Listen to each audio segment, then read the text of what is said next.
నమస్కారం రేషియా టీవీ వార్తలకు స్వాగతం. నా పేరు సుమలత. వార్తల ముందుగా హెడ్లైన్స్.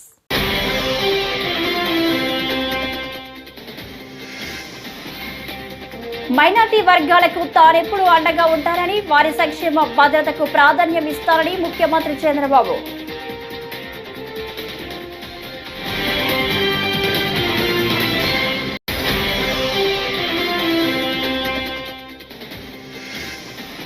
సినిమా రంగం ప్రక్షాళన జరగాలి. ఎమ్మెల్యే కూనంనేని సాంబశివరావు.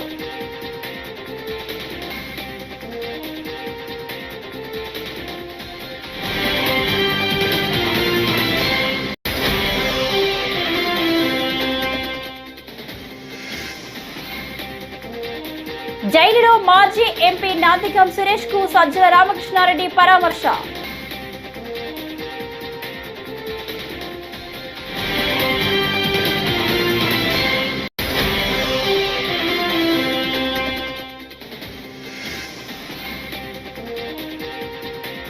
పుష్ప 2 సినిమాతో సమాజానికి ఏం సందేశం ఇస్తున్నారు మంత్రి సీతక్క.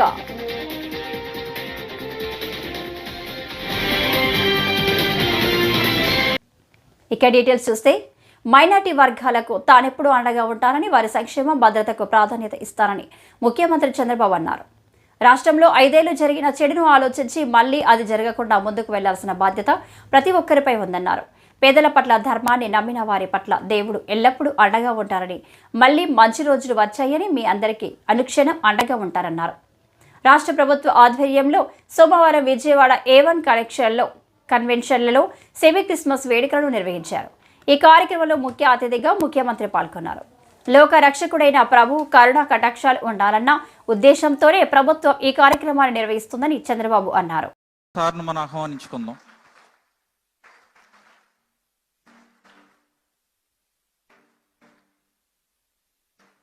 ఆంధ్రప్రదేశ్ ప్రభుత్వ ఆధ్వర్యంలో 2024 క్రిస్మస్ పండుగ వస్తున్నటువంటి మన ముఖ్యమంత్రి గారు శ్రీ నారా చంద్రబాబు నాయుడు గారిని మనం అభినందిస్తూ చప్పట్లు కొడుతూ సార్ని మనం ఆహ్వానిస్తాం.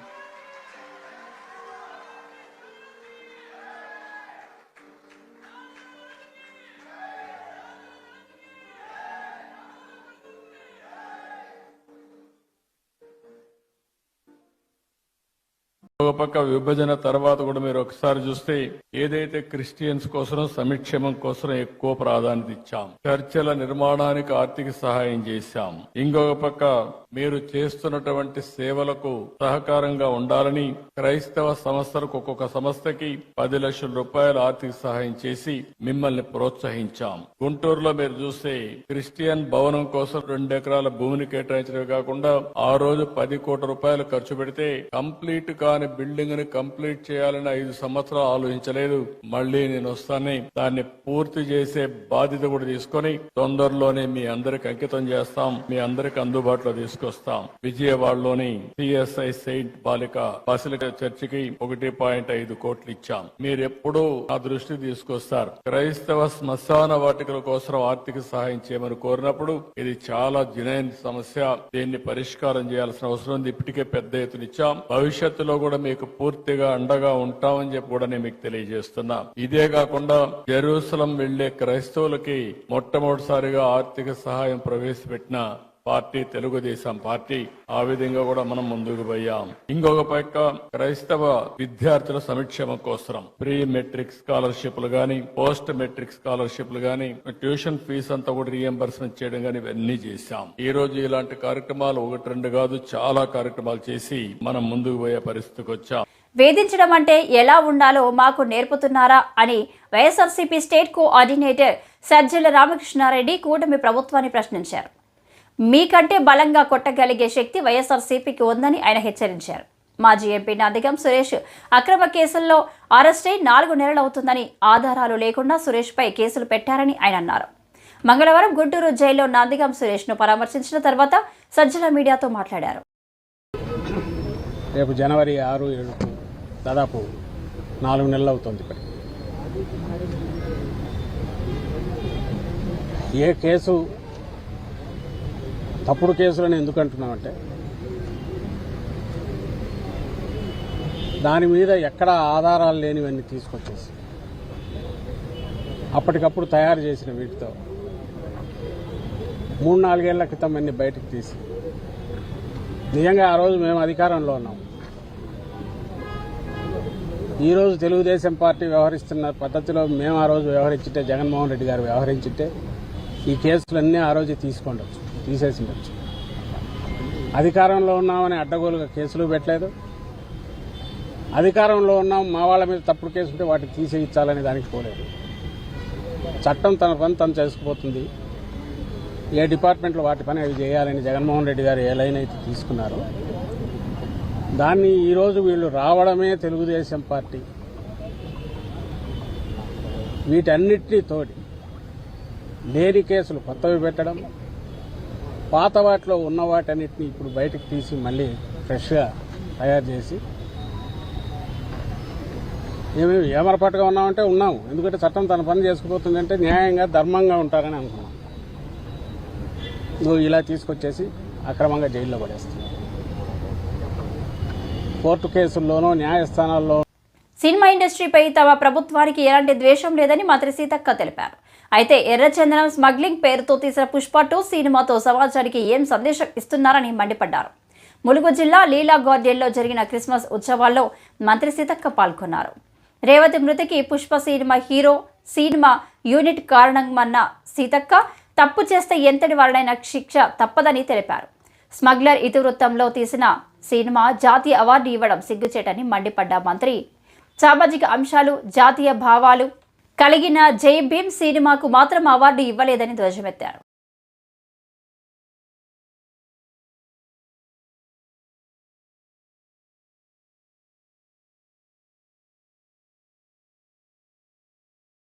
మంచి సమాజాన్ని సన్మార్గంలో నడిపించాలి. ఖచ్చితంగా సినిమా యొక్క పాత్ర చాలా ప్రభావవంతంగా ఉంటుంది.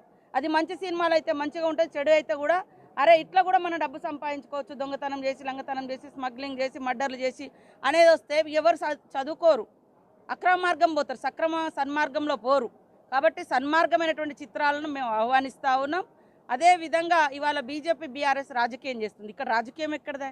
ఒక ప్రాణం పోయింది, ఇంకొక ప్రాణం చావు బతుకుల మధ్య ఉంది. మరి ఇక్కడ బిడ్డల్ని కాపాడుకోవాల్సిన బాధ్యత సీఎంగా వారికి ఉంది. ఇట్లాంటి తొక్కిసలాటలు నివారించాలి. కాబట్టి ఆ చర్యలు తీసుకుంటే దాని మీద గగ్గోలు పెడతా ఉన్నారు. ఇదే బీఆర్ఎస్ నాయకులు మరి వాళ్ళు అధికారంలో ఉన్నప్పుడు ఒక రకంగా, అధికారం పోయినప్పుడు ఒక రకంగా సెంటిమెంట్లు. దీంట్లో సెంటిమెంట్ కోసం చాలా ట్రై చేస్తున్నారు కొన్ని వర్గాలు. సెంటిమెంటు అది మేము చట్టాన్ని నమ్ముకుంటాం, సెంటిమెంట్ను గౌరవిస్తాం, కానీ సెంటిమెంట్ను రాజకీయం కోసం వాడుకోం. రాజకీయాల కోసం సెంటిమెంట్ కాదు, చట్టాన్ని చట్టంగా గౌరవిస్తాం. సెంటిమెంట్ను భావించే వాళ్లకు కండలెన్స్ కావచ్చు, సపోర్ట్ కావచ్చు, సానుభూతి కావచ్చు, ఆ కుటుంబాలకు, బాధిత కుటుంబాలకు సపోర్ట్ చేస్తాం. కానీ ఈరోజు బీఆర్ఎస్ నాయకులు తెలంగాణ ముసుగేసుకొని ఇవాళ రాళ్ళేసిరు సినిమా వాళ్ళ మీద. అప్పుడు ఇండస్ట్రీ పోతుందని అనుకోలేదా? మేము ఇండస్ట్రీ పోవాలని అంటున్నామా? సీఎం గారు కూడా చెప్పారు, మీరు వ్యాపారాలు చేసుకోండి, మీరు డబ్బులు సంపాదించుకోండి, కానీ ఇక్కడ ప్రాణాలను తీసే రకమైనటువంటి ఇబ్బందులకు గురి చేయొద్దు మా ప్రజలని కోరడం జరిగింది. అది తప్ప దాంట్లో తప్పు వెతుకుతున్నారు. మీరు ఆనాడు అధికారం కోసము రకరకాల సెంటిమెంట్లు అడ్డం పెట్టుకొని సికింద్రాబాద్ కిమ్స్ ఆసుపత్రిలో చికిత్స పొందుతున్న శ్రీతేజుడు సిపిఐ ఎమ్మెల్యే కూనంనేని సాంబశివరావు పరామర్శించారు. బాలుడి ఆరోగ్య పరిస్థితి గురించి వైద్యులను అడిగి తెలుసుకున్నారు. ఆరోగ్య పరిస్థితి విషమంగానే ఉన్నప్పటికీ క్రమంగా కోలుకుంటున్నట్లు వైద్యులు చెప్పినట్లు ఆయన వెల్లడించారు. తొక్కిసలాట ఘటనను రాజకీయం చేయడం మానుకోవాలని హితవు పలికారు. బౌన్సర్లు, లైసెన్స్ ఉన్న గూండాల మాదిరిగా వ్యవహరించడం వల్లే ఇలాంటి ఘటనలు జరుగుతున్నాయని మండిపడ్డారు. ఇంకా పూర్తిగా కాకపోతే గతం కంటే కొద్దిగా బెటర్ పొజిషన్లో ఉన్నారు. ఆయనకి ఆ బ్రీతింగ్ అంతా ఇక్కడ థ్రోట్ దీని నుంచి అందిస్తున్నారు. ఫీడింగ్ ఏమో నోస్ నుంచి ఇస్తా ఉన్నారు. ఇంకా కూడా సెమీ కాన్షియస్లో ఉన్నాడు బాబు, not at fully recovered. Doctors బాగా ఎఫర్ట్స్ పెట్టారు.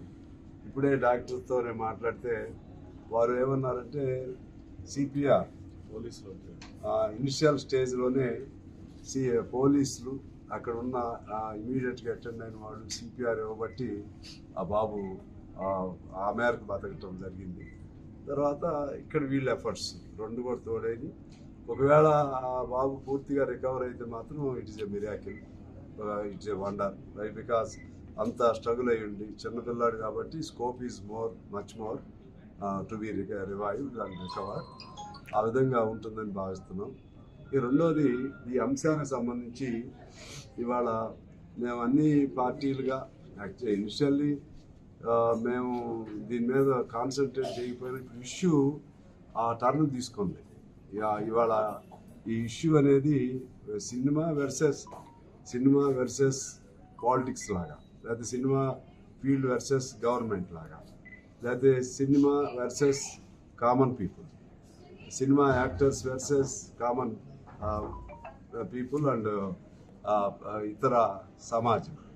ఇది cinema must be part of society, సమాజంలో భాగస్వాములుగా ఉండాలి. కానీ ఇవాళ ఇది ఎక్కడెక్కడో ట్విస్టులు టర్నులు తీసుకుంటూ. నాగర్ కర్నూలు జిల్లా తిమ్మాజీపేట మండలం నేరెళ్లపల్లి గ్రామంలో బీఆర్ఎస్ మాజీ ఎమ్మెల్యే జనార్దన్ రెడ్డిని పార్టీ వర్కింగ్ ప్రెసిడెంట్ కేటీఆర్, మాజీ మంత్రి హరీష్ రావు పరామర్శించారు. మరి జనార్దన్ రెడ్డి తండ్రి జంగిరెడ్డి ఇటీవల మరణించిన సంగతి తెలిసిందే. ఈ క్రమంలో ఇవాళ నేరెళ్లపల్లిలో జనార్దన్ రెడ్డి చిత్రపటానికి పూలమాలలు వేసి నివాళులర్పించారు. మరి జనార్దన్ రెడ్డితో పాటు ఆయన కుటుంబ సభ్యులకు బీఆర్ఎస్ నేతలు సానుభూతి ప్రకటించారు.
నూతన సంవత్సరం వేడుకలకు ఫ్లెక్సీలు పెడితే తొలగిస్తామని టీడీపీ నేత జేసీ ప్రభాకర్ రెడ్డి అన్నారు. తాడిపత్రిలో మంగళవారం ఆయన మాట్లాడుతూ, విగ్రహాల వద్ద ఫ్లెక్సీలు ఏర్పాటు చేయరాదు. మీకు డబ్బులు ఎక్కువ అయితే పట్టణ అభివృద్ధి కోసం ఇవ్వండి. తాడిపత్రి పట్టణంలో ఎక్కడ ఫ్లెక్సీలు ఏర్పాటు చేసినా వెంటనే తొలగిస్తామని అన్నారు. ఎవరు కూడా దయచేసి ఎవరు కూడా ఫ్లెక్సీలు వేయకూడదు.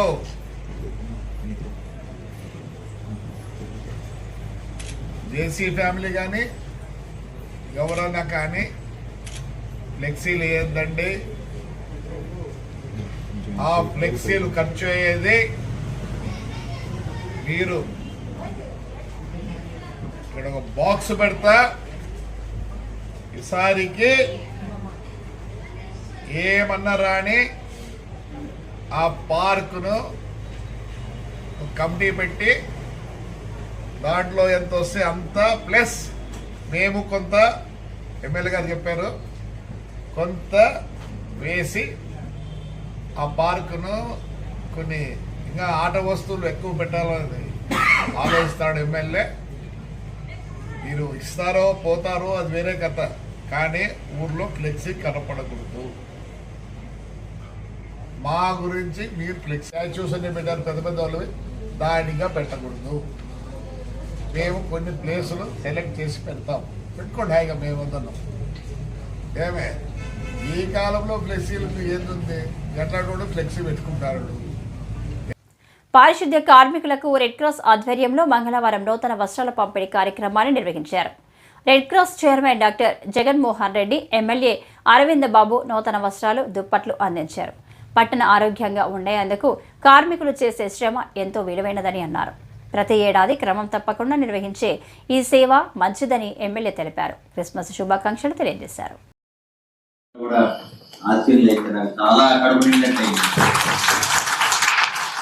కనులు పండగ ఉంది, కడుపు నిండింది. అంటే రాబోయే కాలంలో మనం అందరూ మన వాళ్ళు ఇట్లా నిండుగా కూర్చోవాలి. మన కౌన్సిల్ సమావేశం పెట్టాలి.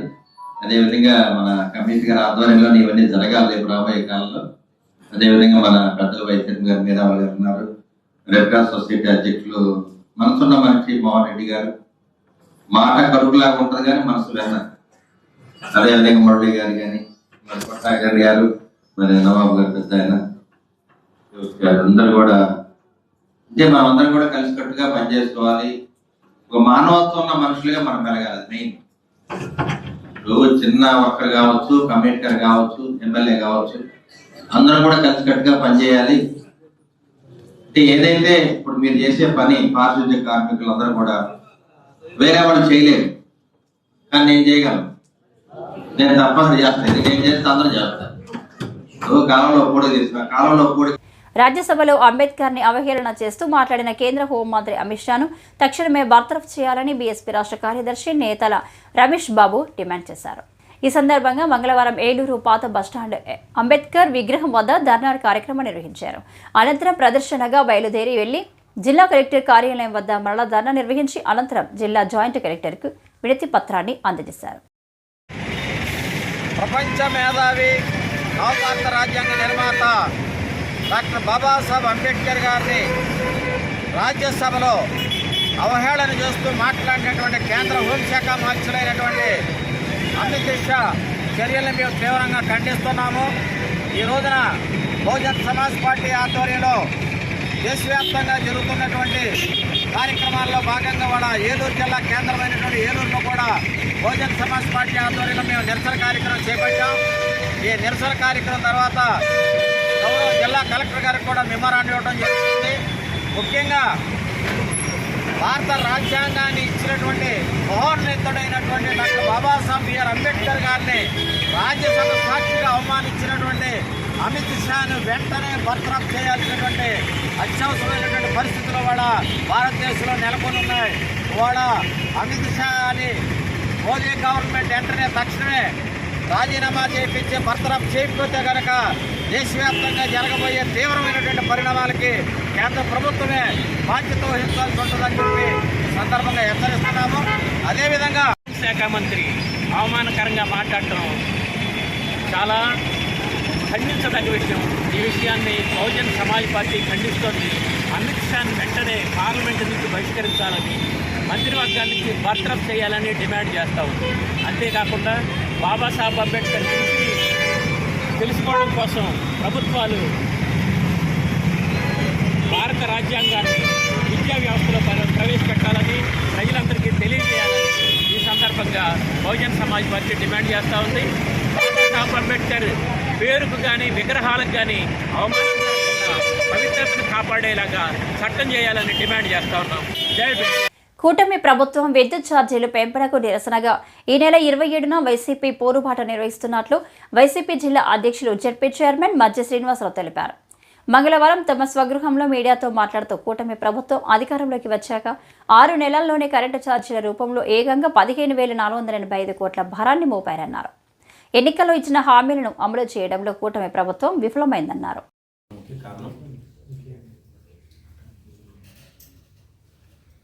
రేపు 27వ తారీఖుని ఈ నెల 27వ తారీఖుని రాష్ట్ర ప్రభుత్వం విద్యుత్ ఛార్జీలు పెంచి ప్రజలు ఇబ్బంది పడుతున్న నేపథ్యంలో ఏదైతే కూటమి ప్రభుత్వం ఎన్నికల్లో హామీలో భాగంగా విద్యుత్ ఛార్జీలు రాబోయే ఎన్నికల్లో రాబోయే కాలంలో మేము అధికారంలోకి వస్తే ₹1 కూడా పెంచమని చెప్పి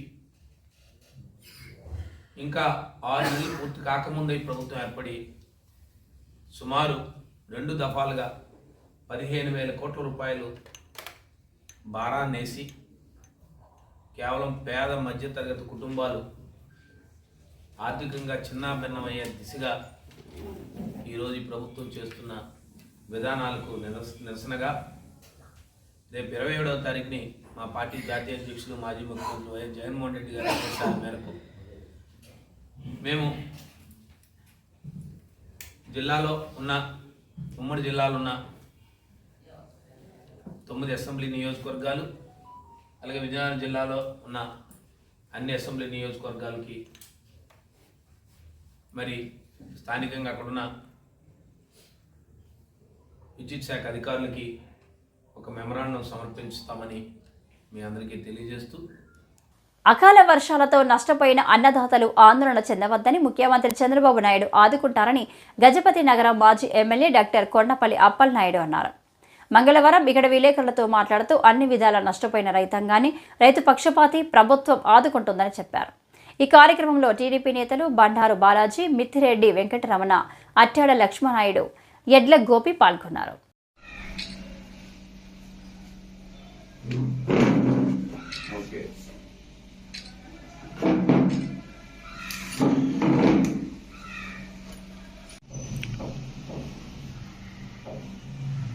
అందరికీ నమస్కారం అండి. మన ప్రాంతంలో ఏదైతే ఈ సైక్లోన్ వలన రైతాంగం చేతికొచ్చిన పంటని పూర్తిగా నష్టపోవడం జరిగింది. కొంతమంది రైతులు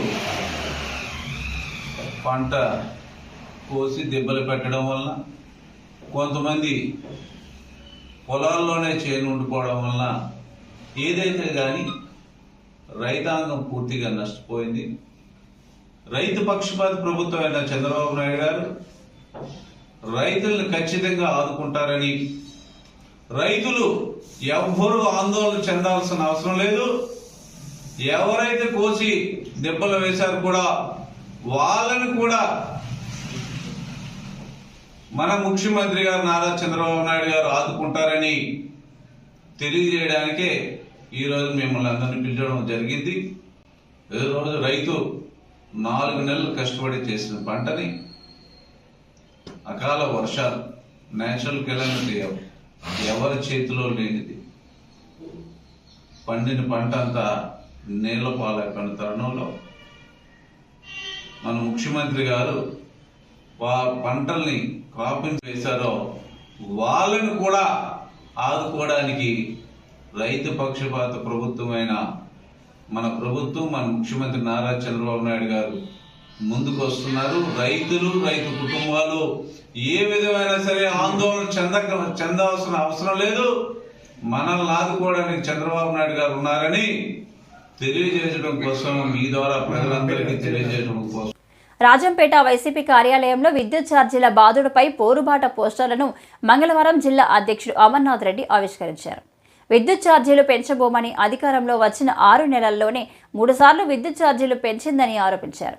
వైసీపీ అధినేత జగన్ పిలుపు మేరకు 27న విద్యుత్ ఛార్జీల బాదుడుపై ప్రతి నియోజకవర్గంలో ర్యాలీలు నిర్వహించి విద్యుత్ స్టేషన్ ఎదుట ధర్నా నిర్వహిస్తామని తెలిపారు. పార్టీ అధ్యక్షులు జగన్మోహన్ రెడ్డి గారు పిలుపు మేరకు ఈ నెల 27వ తేదీన రాష్ట్ర వ్యాప్తంగా అన్ని నియోజకవర్గాల్లో కూడా విద్యుత్ ఛార్జీల పెంపుపై ఒక నిరసన తెలియజేస్తూ పెద్ద ర్యాలీ కార్యక్రమం చేపట్టి వాళ్ళ విద్యుత్ అధికారులకు వినతి పత్రాలు ఇవ్వడం జరుగుతూ ఉంది. ఈరోజు ఈ కూటమి ప్రభుత్వం చంద్రబాబు నాయుడు గారు ఎన్నికలకు ముందు ఆయన పదే చెప్పారు, మేము ఎలాంటి విద్యుత్ ఛార్జీలు పెంచము, అదేవిధంగా విద్యుత్తును వినియోగదారులే ఉత్పత్తి చేసి అమ్మే విధంగా, వాళ్ళే విద్యుత్ అమ్ముకునే విధంగా మేము అదే సంపదను సృష్టిస్తామని ఆ రోజుల్లో చెప్పడం జరిగింది. కానీ వాళ్ళు ఇచ్చిన కూటమి ప్రచారాలు కావచ్చు, కూటమి హామీలు కావచ్చు, అసత్య ప్రచారాల వల్ల వాళ్ళు అధికారంలోకి రావడం జరిగింది. వైఎస్ఆర్ కాంగ్రెస్ పార్టీ ప్రభుత్వం కన్నా ఈ ప్రభుత్వం మాకు మేలు జరుగుతుందని ఆలోచన చేశారు ప్రజలు. కానీ ఈరోజు ఇప్పటికే 3 సార్లు విద్యుత్ ఛార్జీలు పెంచడం జరిగింది.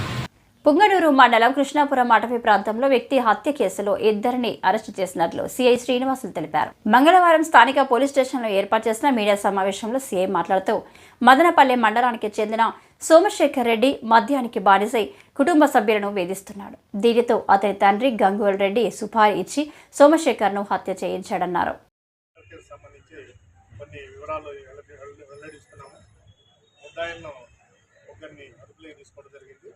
ఇంకొకరిని తీసుకోవాల్సింది.